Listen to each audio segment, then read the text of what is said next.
take 3. So, first I want to also invite you all to 2020. In September, there's a happening focus camp with me and Milan. So my part is to do escapes and stuff. So it will be like an enter to the system from my part, and we'll see what's the point we're gonna start. But it's gonna be like a 1 week, 12.5 hours of escapes. So if you like the information so far and you're intrigued and you want to really up your defensive game to enjoy rolling more with higher belts and stuff, so you should really be there. So focus camp 2020 September. Anyway, today I thought maybe to talk more about jab cross idea that I'm so much mentioning always during the videos. And there's some jab cross happening in Jiu-Jitsu, you know, the people bridge in and they shrimp, but I think there's more. There's also some I call negative shrimp and, you know, turning back, we've seen that, but I think there's more and we have to talk about it, and I think overall we have to teach Jiu-Jitsu more like this. And also the idea of failing has to be there, that usually the bridge and shrimp, the first you do is never success. So what I mean by that is, when we start to play, I use again the hooking. So, and when I have position, so if I want to escape, I have to feel what he does. So that's why I usually move around a bit. So he moves, I try to create a slack, I will mark him out, I will try to sit up, maybe he pushes me back, so I sit up, push back. Maybe I push the hip up, so I feel the weight goes there. So I try to map him out very fast. And also being safe. I don't like usually like this, like I usually say, this is like a 5th layer of maybe Jiu-Jitsu and escapes. I'm flat, I have frames, maybe I have to do something, but this can, sorry, this can be avoided.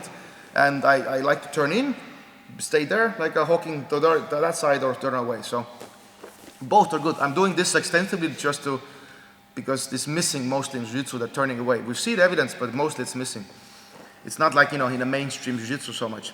But anyway, so if I want to sit up, so I might do a, you know, baby bridge and even like go nice bridge, so they put the hip heavy, and that allows me actually to sit up more.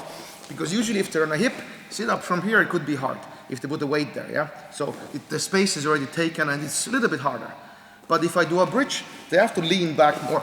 So that sitting up is easier. Usually I go to panda, I do the body lock escapes, and I go invert.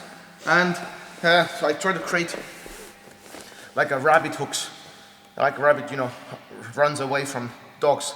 So that's how I think. So I try to at least build like 3 to 5 in a row, in a way that, example, if I would sit up, I would go there, maybe I invert, they're going there to kill it, invert, and maybe I go back.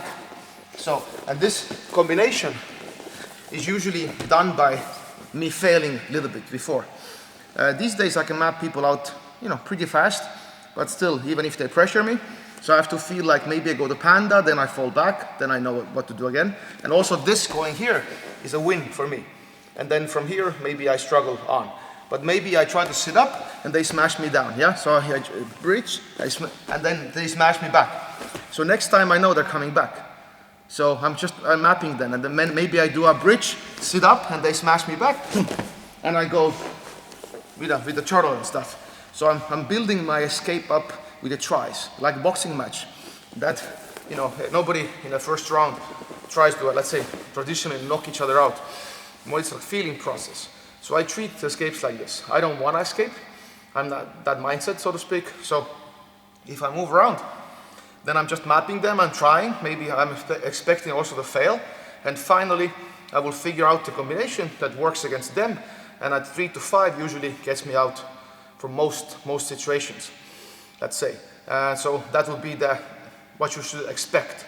So, and there's also like this way that I can go here and I can be same side. Some cases, very rare ones, if I do a bridge, they pull my hip, so I have to sit up there, if it's that possible. And also going here, they pull, and maybe going there. So I load this up, one, and then I do something, inverts or turtling in the end. So I always try to do jab first. And it's a sport, so I know they know, and I know, and we both know. So we try to, you know, trick each other.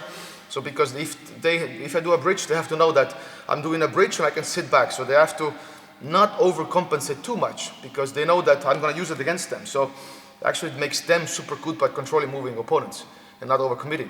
It's one of the best ways to get good in side control top by having a very good escaper in the bottom. So, and another way doing jab and cross I usually emphasize is, circling this way and circling that way. So I also, these days you see more those things like John Thomas, I think he has an Instagram account and Facebook also, I think he shares some stuff, it's good pressure on.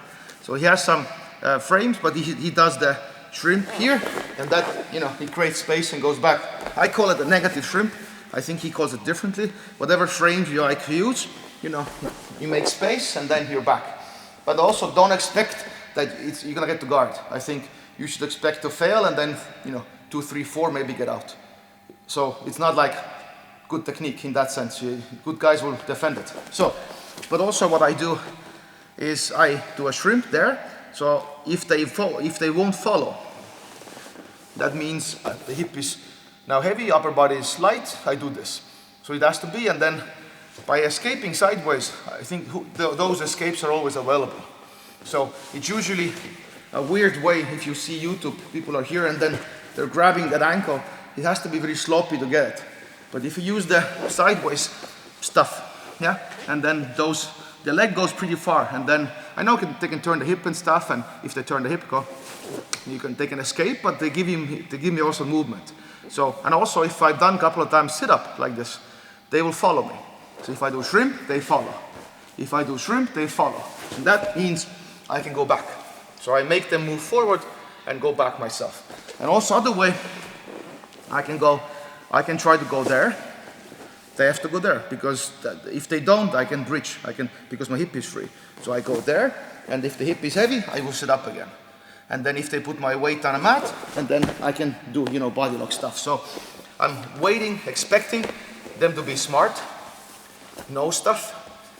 And then I'm trying to build a combination. And also, the same kind of works when I'm facing them, but I'm just showing that more because it's hard to find that information when people turning away and escaping. So I'm overemphasizing that part. So take that into the consideration. So, but this is more like a jab cross idea that I want to emphasize.